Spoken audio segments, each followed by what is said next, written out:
Okay, hello, and welcome to the latest edition of Getting There, eSchool news conversations with tech directors talking about their response to the pandemic and anything else they want to talk about. My name is Kevin Hogan. I am the editor at large for eSchool News, and I have the pleasure of being here. James, would love for you to introduce yourself and your district. Sure. So my name is James O'Hagan. I'm the Director of Digital and Virtual Learning for the Racine Unified School District, and that job entails not just our virtual learning program, but also our library services and as well as our esports. So my department is it's almost like the Midwest junk drawer in some ways, where we have a lot of cool stuff in our junk drawer. Yeah. So we catch a lot of things, but again, a lot of the cool things in my department. So it's been obviously an interesting start to our school year, but what's great is that for some of my students who have already been involved with virtual learning and asynchronous learning for quite a while, this to them is nothing new. They stepped into this and they're like, nothing has changed for them. For some of the families who are just stepping into this right now, even today I was out delivering some equipment to some families. It's been a little bit different, but our mission is to make virtual personal. And so it is, it's those personal touches rather than saying, hey, come to the building. We make deliveries to the families. And that way we get to know the families where they live. And I find out too, that some of these people actually live in my own neighborhood. Yeah. So, which is also kind of cool as well. That's great. And so you're in the greater Milwaukee area, is that right? Yeah, right between Racine is settled right between Milwaukee and Chicago, right along Lake Michigan. We're just north of Kenosha. Kenosha is our sister city to the south, about 10 minutes. Oh wow! All right, so have had other issues this year as well, right? Yeah, and the area between, again, Milwaukee, Racine, Kenosha has had a lot of issues as far as racial injustice. One of the lesser known cases, I know that everybody knows Jacob Blake, but Tyrese West was a child who was shot and killed by Mount Pleasant police, and that for whatever reason, and there's no camera, there's no footage, but it's one of those issues too that before Black Lives Matter really took off this year, it was a very hot topic case here in around the Racine area. So yeah, we're well intentioned and well versed in a lot of the issues that we're seeing firsthand. Yeah, 2020 really is going to be one for the books, huh? Yeah. We'll talk a little bit about, and I know your district a bit from covering it in the past. You are pretty progressive when it comes to the use of technology and integrating. And as you mentioned, for a lot of your folks, I guess, especially on the esports side, this sort of dynamic, this sort of interaction that we're having right here. Oh, do you hear me? You froze for a second. Yeah, okay. You froze for just a second. Sorry. That's okay. So what I was saying was that as a progressive district, as you mentioned before, some of these dynamics that we're doing right now is something that you folks are really comfortable with. Talk a little bit. Are you guys hybrid? Or are you completely remote? Is it in person? What's the mix for you guys? So right now, we took the approach of going remote to start the year with a reevaluation come October. And the reason why we didn't do this like on a couple of weeks basis or anything is that we know that a lot of people in our community who rely on daycare services sometimes get a lot of government assistance to pay for those services. And they usually have to pay for it a month in advance. So we want to make sure that we're giving families who may be paying for daycare right now, we give them an opportunity also to know that when school is going to start, not on a knee-jerk moment's notice, but giving them a good amount so they're not losing out on potentially hundreds of dollars for daycare that they don't need to spend. Gotcha. Yeah. All right. Well, great. Well, so that's a great background. I appreciate that. But the real reason I wanted to get you on the horn this week is because I've been following a lot of your work when it comes to esports. You've done a great job online and through LinkedIn and following this. In a previous life, say 12 months ago, esports was kind of at the top of the list when it came to phenomenon that were happening in the world of ed tech. Obviously, some things have kind of superseded that when it comes to, for many districts, just kind of staying afloat and keeping connected. But it seems to me that you are still going strong when it comes to esports. Talk a little bit about your history with esports before the pandemic, and then maybe hmm we can get into a little bit about how that has changed as a result of COVID-19. Well, esports for me before the pandemic was very focused. While it was focused on some very, we'll say AAA titles, games that are very well known on the esports scene, such as Rocket League, League of Legends, Overwatch, and Smash Brothers. We still try to keep it more than just the games. We were very focused on the other aspects of esports that make it so important and valuable, I believe, for schools. We know that we want to make sure that we diversify opportunities for student participation. We want to give kids every opportunity to participate in something in school, because we know that when we do, attendance rates goes up, GPA increases, those kind of things. But we also wanted to make sure that we started to look at how we could redefine what athletic culture even starts to look like in our country. Um, as people have seen, athletic culture in the past has been very much about your abilities to do certain things, to be able to perform at a certain level. That doesn't make anybody any less competitive if they are not able to physically lift or move fast or anything of that nature. So we want to make sure that we're giving kids an opportunity to see that athletics isn't just about the strongest and the fastest, but also, intelligence and perseverance and willingness to work also takes part in that. But we also wanted to make sure that we are including not just our able-bodied people, but also people who maybe are differently abled. Also including people who are female or non-binary, non-identifying right now. And so we want to make sure that we're including all those kids as well too. So athletic culture has been very gender focused and ability focused. We want to change that. We also want to promote good mental and physical health. Esports, people look at video games and they go, well, how the heck do you do that through video games and esports? Right. Well, it really is a thought process because number one, in the community in which I live, we have a mental health crisis. And we knew through research that two ways that you push against a mental health crisis. Number one is through a positive adult interaction, which we want to provide. And the second one is through play. And we know that this is the space where kids right now are choosing, by and large, ubiquitously, no matter socioeconomics or demographics or anything, this is where they're choosing to play. So we want to leverage the opportunities in this space to, again, help with our mental health crisis, to push against the things that we see in our community. And also we want to promote good wellness, because we know that for kids, when we talk about, eating right and getting your sleep, for a lot of them, it goes in one ear and out the other. But when you put it through the lens of esports, rather than gamifying sleep and, good eating habits, we say, let's take the thing that kids are already loving to do, and let's say, hey, through this lens, take a look at this now. And let's talk about sleep. And you don't have to gamify at that point, because now you're taking something that they already intrinsically love to do and leveraging that intrinsic motivation in new ways. But we also know that we want to increase career and collegiate scholarship pathways through esports. And the last thing we want to do, and I kind of touched on this a little bit, is we want to honor the importance of play. We in schools, since No Child Left Behind hit in 2001, we have not done a good job of honoring the importance of play. We across all levels. It isn't just elementary, but it's all the way through, and even adults. We need opportunities to play as well too. So we're making sure that we do that. And pre-COVID, our program really focused in on these things. And post-COVID, our program still focuses in on things, but with some changes and some tweaks that we're looking at now.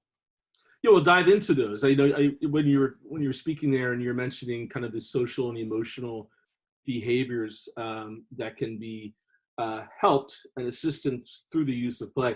A lot of those, I know you were talking about the mental health crisis, and I'm assuming you were speaking about that even pre-COVID, right? Mm-hmm. Oh, in Racine, we were looking at our adult population is approximately 60% have had at least one adverse childhood experience, which chances are they're probably passing it on to their children in some way, shape, or form. Yeah.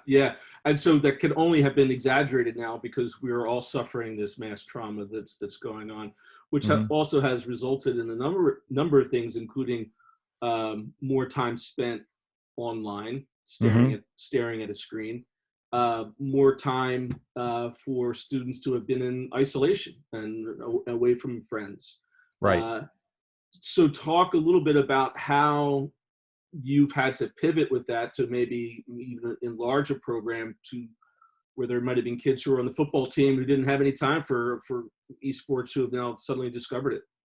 Well, what's happening right now is that you're correct. Our fall athletics have been pushed off to the spring. And so, in fact, ironically, one of our football coaches is one of our esports general managers as well that we have. So it's kind of a nice thing to have that person in one of our roles here with esports, because there seems to be this really big disconnect between athletics and esports, and you can't call them athletes. And to me, I call them scholar gamers.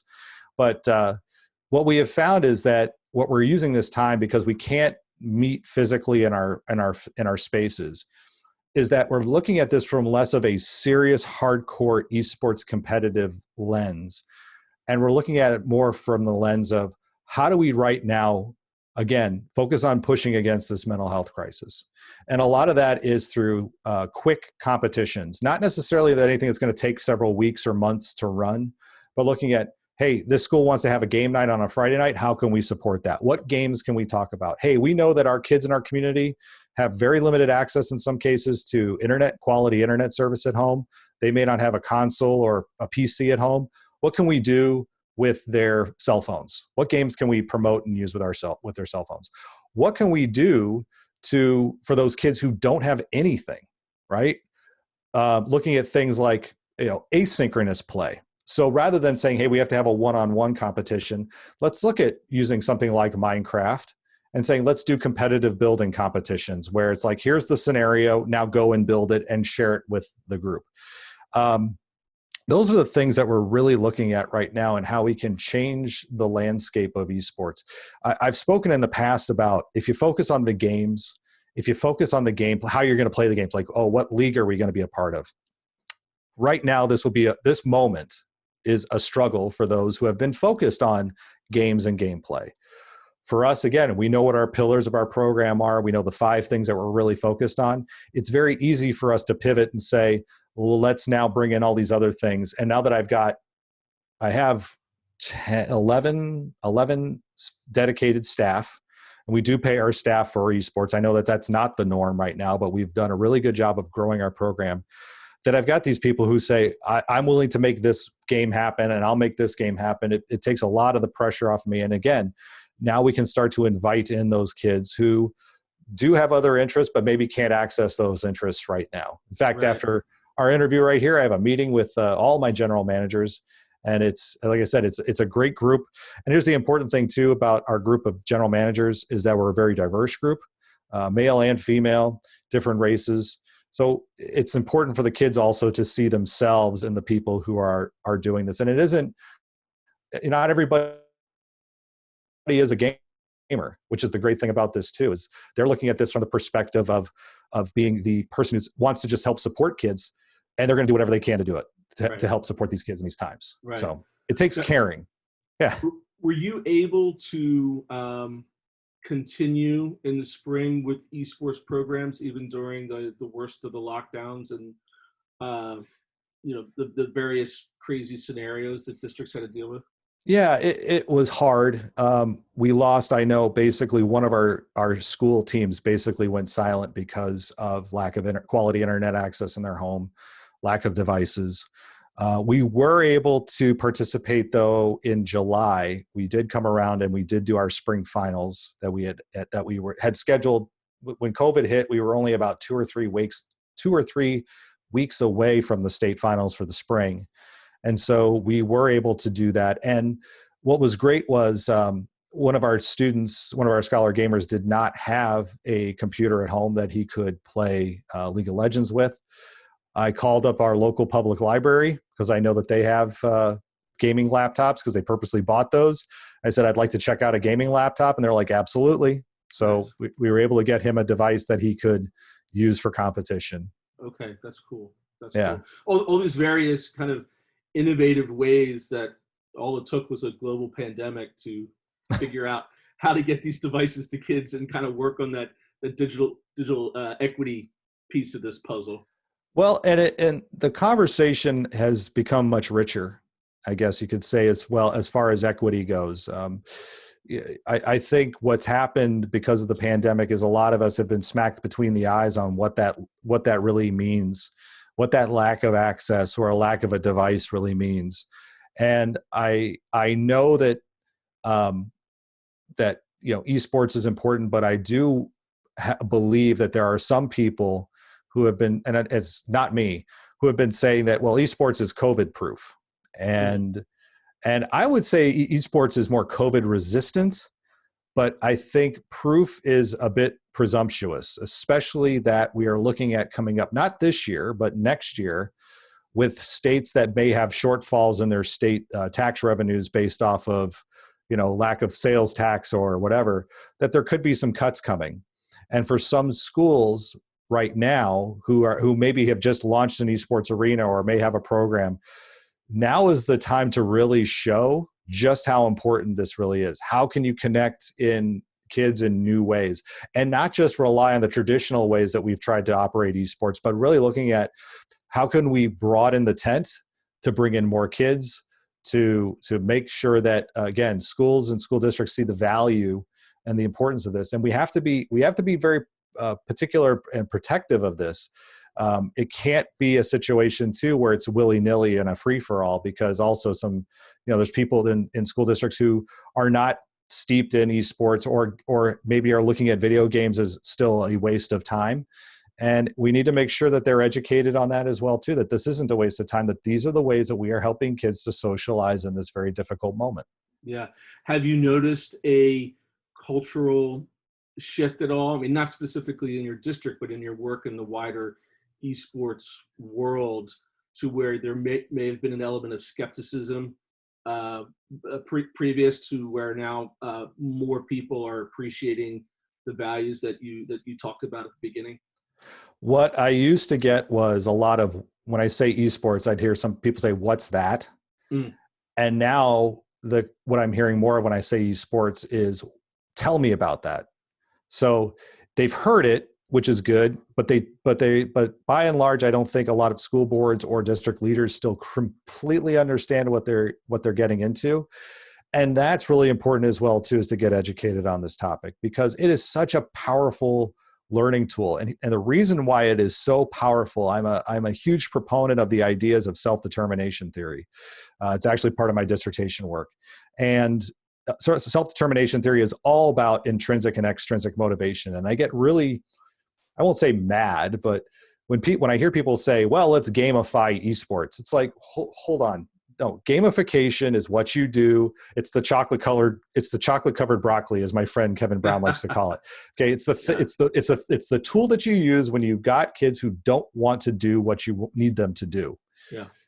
Esports by itself is intrinsically motivated. It is something that we can use as a vehicle to open up this whole new world of whether it's STEM education, CTE, or it doesn't even have to be STEM related. There's a lot of different roles that kids can have as part of a quality esports program that doesn't even require them to play any video games. I'm a terrible video game player. My kids will tell you I am awful. And I'm a child of the 80s. So I grew up in the arcades. But again, I'm a terrible gamer. But if you gave me my full, like, what is it you want to do? I would love to be a shoutcaster full time. Like, that would be to do broadcasting, to talk like I'm talking right now, to sit here and call action. And in fact, NASEF right now, in the next couple of weeks, is starting a whole online program for kids, free of charge, just on the art of shoutcasting, which I think is such the coolest thing that's coming up here. Again, I'll have to interrupt you, so if you can give our crowd the definition of what a shoutcaster is. Oh, sorry. Yes. Well, for two things. So a shoutcaster is the person who is like the announcer of a esports event. So they're the broadcaster. They're the Al Michaels or the John Stocktons or the John Maddens of esports broadcast. And I did say NASEF, and people are probably going, "What the heck is that?" NASEF is the North America Scholastic Esports Federation. It's completely nonprofit. Everything they do is completely free. It's the one place that I tell people to go first. Like, hey, if you have already listened to my podcast, of course, the Academy of Esports, now check out NASEF, because they've got a lot of free materials and a lot of things to help. If you're curious or interested in learning more about this, that's a great place to start. That's great. They're great. Thank you. Because the phenomenon goes beyond just the kids playing against each other. I mean, we Mhm. have a scenario here where there are thousands, if not tens, hundreds of thousands of people who are watching the kids play Mhm. online, right? I mean, there's an industry that is being created alongside this other purely kind of academic exercise. And it's important that educators be in this space, because as this industry is growing, as there's dollar signs starting to pop up, one of my biggest fears is that, 14, 15-year-old who gets approached by somebody online and says, hey, come play video games for me. I'll give you $30,000 a year or $40,000 a year, to a 14, 15-year-old or a family that's needs the cash. That sounds like it's really good, but we as educators, I think we do a really good job of being the firewalls, gatekeepers, if you will. And so as we start to step into this space and we start to understand it, we can help our students and our families help to potentially navigate this space as well too, because it is very easy for a young child to be approached and asked to participate in certain events, because again, the shoutcasting has made it very easy. The internet has made it very easy. So we also have to be mindful of those potentials as well too. So we have to really be educated about what this really is. Yeah. Now, before the pandemic struck, another aspect of esports that I found fascinating was the creation of leagues, Hmm. both within states and within regions of the U.S., but also internationally. I mean, there Right. was a real sort of global league situation being formed. Has that been interrupted because of the pandemic, or are those sort of relationships still being built? Those relationships are still being built. I know Israel, France, Japan have they've partnered with NASEF, Britain, I believe, as well. Me personally, again, given the time that we're in, I find myself in my program turning more inward and saying, again, how can we use this for our kids? Like, it's great that if we want to compete against others, and again, our state associations, the United States has a whole bunch of nonprofit state associations that I think we're networking a lot better now. We're starting to see a lot of commonalities and a lot of idea sharing and things like that as we figure out who is who. But I think right now the moment that we are in is I think a lot of people are starting to look inward and say, how can we use this tool to really engage our kids who aren't necessarily using it or have nothing else right now to Right. engage them? But again, that hasn't stopped the work, I know, of the state associations or the international efforts to kind of grow the competition at that level as well. So, final question: what do you see? I mean, when I have these conversations, I'm always desperate for the glass half full Yeah. out of what's going on. What do you see are the best elements of esports that could be able to blossom as a result of all of this madness that we've had to go through? I think, well, first off, I will say the glass is more than half full. I don't, while I will admit that when COVID hit, and I'm sure a lot of people felt this, and the only way to describe it in my own words, what I would call I was going through was mourning, a feeling of mourning, of loss. Again, losing some kids opportunities to complete their seasons and their competitions. Again, what we've been able to do though is pivot very quickly. And again, I think we're looking at not just the traditional games that everybody is so enthralled by at the pro level, but really saying, what can we do game wise to make sure that we're broadening this out, we're making this bigger, we're giving a little bit of something for everybody. And I think that this has really helped us to do that, because again, we've realized, due to issues of equity of access, we know that we have to come at this from a completely different angle right now, because when I lost those kids, that was crushing. And Yeah, I don't want to feel that sense ever again. yeah, yeah. Well, James, I really appreciate your time. As I said before we started recording, I'm sure you're not that busy at all.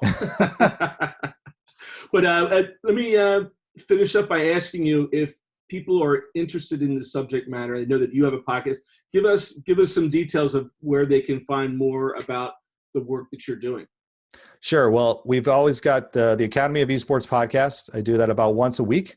That includes it is focused specifically on esports and education, and you can listen to it as a series, or you can pick an episode out and listen to it by itself. They can be standalone. Also on Thursday nights, we have the Esports EDU chat that used to be a Twitter chat, and we've just moved it to Twitch this summer. So that now has grown and morphed. So we found that the discussions are a little bit richer than they were before. So you can find that if you look up hashtag esports edu, you'll usually find the announcements on Thursday night as to where it will be online. And then also, of course, I would look at an organization like the North America Scholastic Esports Federation and look at the materials that they have online. They've got a lot of great stuff for you to get your feet wet, if you will, if you're thinking about going down this road. Great. Well, James, thanks again. I appreciate it. Thank you, Kevin.